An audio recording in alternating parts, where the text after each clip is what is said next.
নমস্কার বন্ধুরা, তোমাদের যে ভ্যাকেন্সিটা বেরিয়েছে তোমাদের গভর্নমেন্ট ইনস্টিটিউট থেকে তোমাদের ভ্যাকেন্সিটা বেরিয়েছে, তোমাদের গ্রুপ ডি পোস্টে তোমাদেরকে নিয়োগ করা হবে। এটা কিন্তু গভর্নমেন্ট জব, নাইট গার্ড এবং কর্মবন্ধু পদে তোমাদেরকে নিয়োগ করা হবে।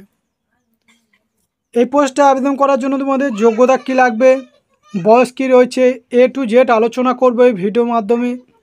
তার আগে আমার এই চ্যানেলে প্রথমে তাহলে চ্যানেলটাকে সাবস্ক্রাইব করে দেবে প্রতিনিয়ত সরকারি জবের আপডেট এবং প্রিপারেশন নেওয়ার জন্য। দেখো, তোমাদের কিন্তু দুটি পোস্টে কিন্তু নিয়োগ করা হচ্ছে, একটা হচ্ছে নাইট গার্ড, একটা হচ্ছে কর্মবন্ধু। তোমাদের দুটি পোস্টে কিন্তু নিয়োগ করা হচ্ছে। তোমাদের বয়সটা ক্যালকুলেট করা হবে 1/7/2024 হিসেবে। তোমাদের 18 থেকে 64 বছর পর্যন্ত হলে তোমরা এখানে আবেদন করতে পারবে। এবং তোমরা শুধুমাত্র এখানে এবং নাইট গার্ড পদের জন্য তোমাদেরকে মাধ্যমিক পাস করে থাকতে হবে, তার সাথে তোমাদেরকে কম্পিউটারের নলেজ থাকতে হবে, তাহলে তোমরা এই পোস্টে আবেদন করতে পারবে। টোটাল তোমাদের একটা ভ্যাকেন্সি রয়েছে। এবং যারা কর্মবন্ধু পদে আবেদন করবে তাদের বয়স 18 থেকে 64 বছর পর্যন্ত হতে হবে এবং মিনিমাম 8 পাস যোগ্যতায় তোমরা এখানে আবেদন করতে পারবে। টোটাল তোমাদের একটা ভ্যাকেন্সি রয়েছে। তোমাদের কর্মবন্ধু এবং নাইট গার্ড মিলে টোটাল তোমাদের দুটো ভ্যাকেন্সি রয়েছে। এবং তোমরা এই পিডিএফটি লিঙ্ক ভিডিও ডেসক্রিপশনে পেয়ে যাবে, সেখানে গিয়ে টেলিগ্রাম চ্যানেলে জয়েন হয়ে যাবে এবং পিডিএফটি ডাউনলোড করে নেবে।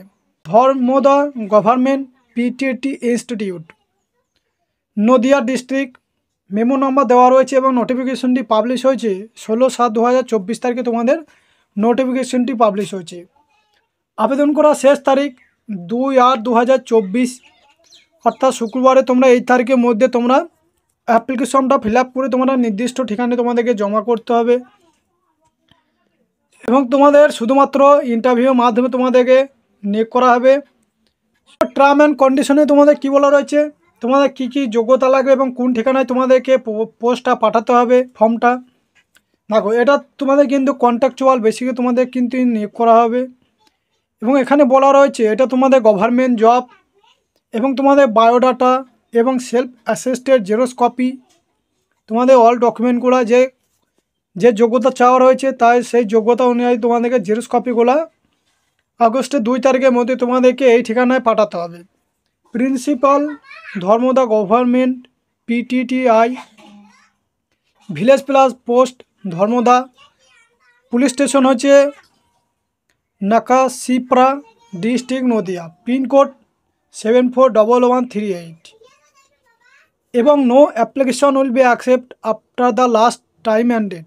তাহলে তোমাদেরকে এই ডেটে পর জমা দিলে কিন্তু ফর্মটা অ্যাকসেপ্ট হবে না এবং রিজেক্ট হয়ে যাবে। এবং তোমাদের ডেট অফ ইন্টারভিউ এবং list of selected candidate for interview will be publish in our website. তাহলে তোমরা যারা ইন্টারভিউর জন্য ডাক পাবে তারা এই ওয়েবসাইটে ধর্মদা গভর্নমেন্ট WBPTTI.in এই ওয়েবসাইটে তোমরা দেখতে পাবে তোমাদেরকে, এবং নাম লিস্টে নাম এলে তোমাদেরকে ইন্টারভিউর জন্য ডাকা হবে। ইনকোয়ারির জন্য তোমরা এই কল নাম্বারে কল করে নেবে অফিস টাইমে এবং তোমরা জিজ্ঞাসা করতে পারো। অ্যাপ্লিকেশন ফর্মের সাথে তোমাদেরকে যে যে ডকুমেন্ট জমা করতে হবে, ফটোকপি অল অ্যাসেস্টেড করে তোমাদেরকে জমা করতে হবে। এজ অফ প্রুফ ডকুমেন্ট হিসাবে তোমাদেরকে ভোটার কার্ড, মাধ্যমিক অ্যাডমিট মার্কশিট তোমাদেরকে জমা করতে হবে।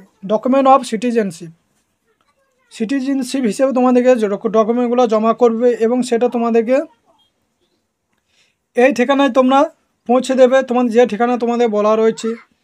অ্যাপ্লিকেশন ফর্মটা তোমরা কীভাবে ফিল আপ করবে, post of apply night guard Karmabandhu, যেটা তোমরা অ্যাপ্লাই করছো সেটা তোমরা ঠিক চিহ্ন করে দেবে। এরপর তোমাদের পাসপোর্ট সাইজ ফটো একটা দিয়ে দেবে কালার, এবার ফুল নেম বড় হাতে তোমার ফুল নামটা দেবে। এবার তোমার ফাদার নেম, পার্মানেন্ট অ্যাড্রেসটা দিয়ে দেবে এখানে। এরপর তোমার অ্যাড্রেস অফ প্রেজেন্ট, তুমি বর্তমানে কোথায় বসবাস করছো সেই যদি সেম হয় তাহলে ডু করে দেবে বা ডু দিয়ে দেবে। ডেট অফ বার্থ, তোমার জন্ম তারিখটা এখানে দিয়ে দেবে। এরপর তুমি সেক্স মেল না ফিমেল, এখানে ছেলে মেয়ে উভয় অ্যাপ্লাই করতে পারবে এবং সেটা ঠিক চিহ্ন করে দেবে। এরপর রিলিজিয়ন, তুমি কোন রিলিজনে বাস করো, হিন্দু মুসলিম, সেটা দিয়ে দেবে। এরপর তোমার ন্যাশনালিটি, তোমাকে ইন্ডিয়ান, অবশ্যই তোমাকে ভারতীয় নাগরিক হতে হবে। ডোমিসিয়াল, স্টেটের নামটা তোমাকে এখানে দিতে হবে এবং তুমি কোন কাস্টে, যারা জেনারেল SC ST তারা এখানে ঠিক চিহ্ন করে দেবে। এরপর তোমাকে আধার কার্ড, ভোটার কার্ড নাম্বারটা এখানে দিয়ে দেবে, যেটা দেবে ইমেল আইডি দিয়ে দেবে, সঠিক ইমেল আইডিটা দেবে, কারণ মোবাইল নাম এবং ইমেল আইডি সঠিকভাবে দেবে, কারণ তাদের যখন ইন্টারভিউয়ের লিস্ট প্রকাশিত হবে তখন তোমাদের ইমেল বা মোবাইল নাম্বারে তোমাদেরকে পাঠিয়ে দেওয়া হবে। হোয়াটসঅ্যাপ নাম্বার ম্যান্ডেটরি নয়, এবং তোমার মোবাইল নাম্বার, যে সিমটা রিচার্জ আছে বা যে সিমটা চালু আছে সেই মোবাইল নাম্বারটা দিয়ে দেবে। এরপর তোমাদেরকে বলা হচ্ছে এডুকেশনাল কোয়ালিফিকেশান। যদি এখানে 10 ক্লাস দাও, 10 পাস দিলে তোমার কত সালে পাস করছো এটা দেবে, স্কুল বা ইউনিভার্সিটি, তোমার স্কুলের নাম, সাবজেক্ট টেকিং, কোন সাবজেক্ট নিয়ে পড়াশোনা করেছো, এবং তোমার ফুল মার্কস কত নম্বরের মধ্যে কত পেয়েছো এটা দিয়ে দেবে, পার্সেন্টেজ কত পার্সেন্ট পেয়েছো এইটা দিয়ে দেবে। এরপর তোমার এক্সপিরিয়েন্স যদি থাকে সেটা দেবে, যদি না থাকে কোনো কিছু দেওয়ার দরকার নেই। এরপর তোমার সিগনেচার অফ দ্য ক্যান্ডিডেট, তোমার একটা সই করে দেবে